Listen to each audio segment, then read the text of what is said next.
The frustration was pronounced because I had been trying hard to find a job. There are moments when you feel, that you're not good enough or that you're messing Right. up. Last week, I had the pleasure of speaking with Skivjana Neza, a product manager at the New York Times. In our conversation, we spoke about the benefits of doing coffee chats, how she broke into tech, and how she navigated the early years of her career journey. So without further delay, here's the interview. So thanks again for taking the time to speak with me, Skivjana. Yeah, thank you. So yeah, it's always great to speak to established tech professionals like yourself. So my first question I ask everyone is, how did you land your current role? What is your current role, and how did you get to where you are today? Thank you so much. So I am a product manager at the New York Times. I oversee the checkout experience, or at least I have over the course of the last year. In more recent months, I've been focused on providing product leadership to a couple of critical price increase programs, price change programs. So that's where my focus has been over the last few months. And your next question was how I got at the Times, right? Yeah, how did you land your current role? Yeah. And yeah, Cool. Okay. Awesome. So I actually switched careers last year. I went from program management to product management. Prior to this product management role, I was a program manager in the backend platform space at the Times, providing program support to the backend commercial teams that manage the core commerce systems that underpin our subscription business. It was a really great group to work with and get exposed to as a first job at the Times, because they have tentacles that reach far and wide into the organization. So I got a good deal of exposure to different people, different programs, different products, different areas and spaces at the time. So it was definitely a really good learning experience. A few years into my time at the Times, I ended up joining a sponsorship program where I met and had the privilege to be sponsored by a couple of amazing women at the Times. Allison Murphy, who has moved on to other opportunities. And after she left, my other mentor, Stephanie Price, took over. She oversaw the creation and development of the TV and audio department at the time. So she's just a kick-ass woman. They both are. And that experience really helped me hone in on what I wanted to do in the long term. And long story short, it's been a very long story. yeah, I, we'll I definitely get into it. decided to switch careers because that's where my longer term interests lie. I really love creating things, building things.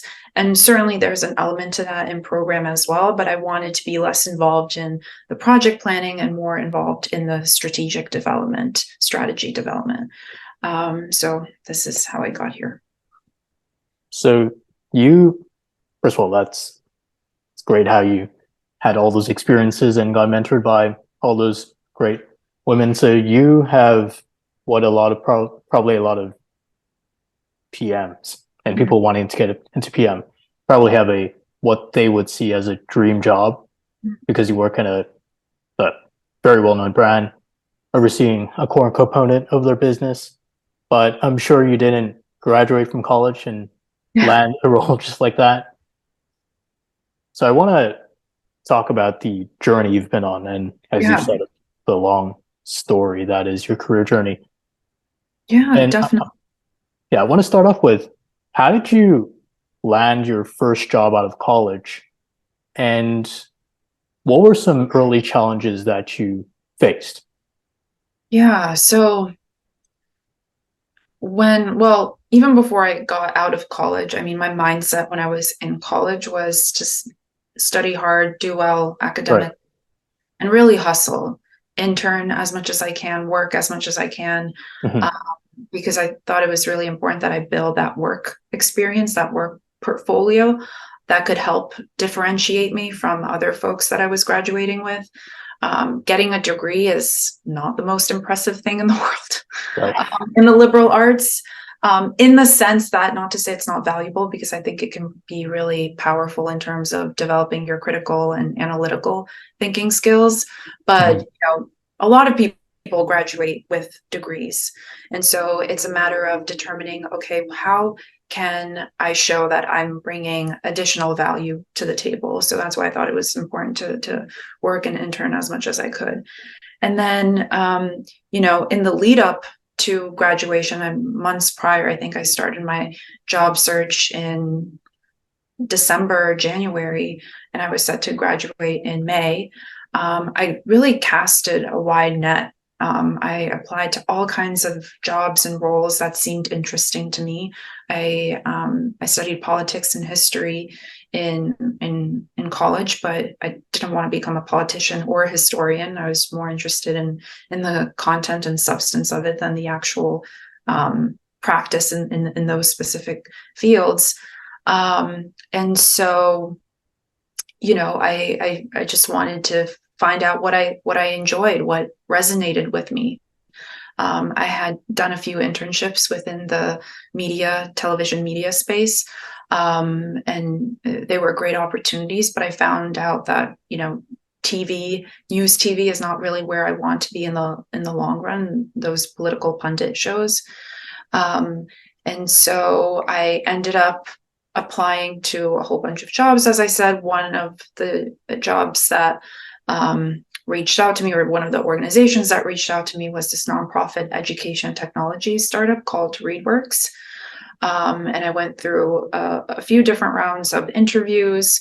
Luckily, I landed the job, and it was a really exciting moment in my life, because I was graduating with a job lined up, and coming from an immigrant family, that was a huge relief, honestly. Right. And so that was a really important milestone to me. And I originally joined ReadWorks as their senior associate, which was kind of a jack of all trades type of role. So I worked on developing the content that they created for teachers and young learners learning how to read. I also helped with their, email communications, some social media communications. And then I started to support some of the tech modernization initiatives that they were working on. So I think within a year, I was promoted to senior project manager. And frankly, that role spanned both project and product management, which I loved. So I oversaw the creation of their ebook collection and audio collection, and the massive expansion of their content library, as well as the modernization of the platform that they built for teachers and students. So it was a really amazing time to be with the organization. When I first joined, they had about 100,000 users, and by the time I left, they had millions of active users. So it was a period of great growth for not just the company, but for myself too. It was wonderful working with a group of really smart, dedicated people. So that was a really great experience, first job experience. I definitely looked into that in terms of first job outside of college. How did you, so you grew with the company and you landed a role where you had to be a jack of all trades. How did you grow into that role, and how did your role change as ReadWorks grew, and what about that experience helped you with your next job? Yeah. So I would describe myself as a really scrappy person who's definitely a self-starter. I like to think of myself as a pretty curious person.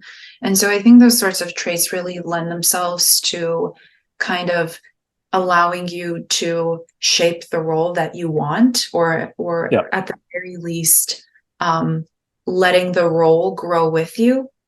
And so as we were expanding our content and curriculum and modernizing our technology, there was definitely a lot of opportunity for project and product management.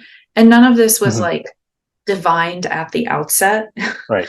Like when I Yeah. first joined the organization, it was a very open-ended role. It was kind of like it will be what you make of it type of thing.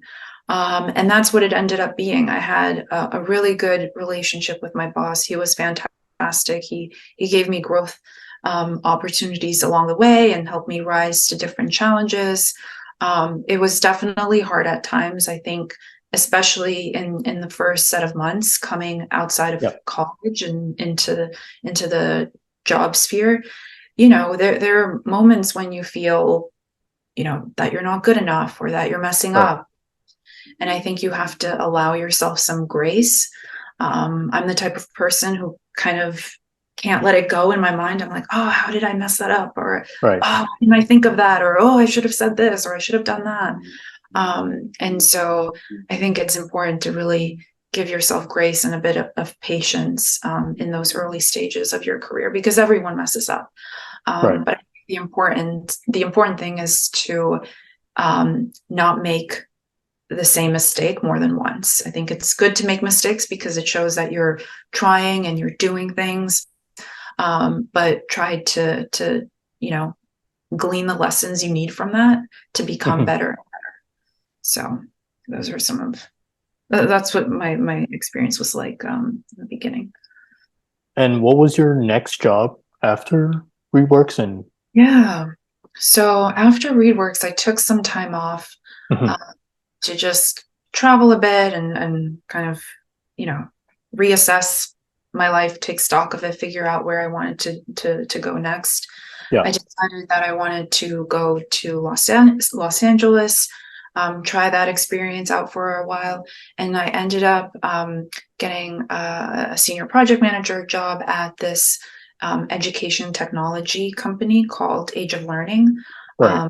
One of their flagship products is ABC Mouse. They also have a series of other types of apps and learning tools for young learners across math and reading and writing and grammar and all of that.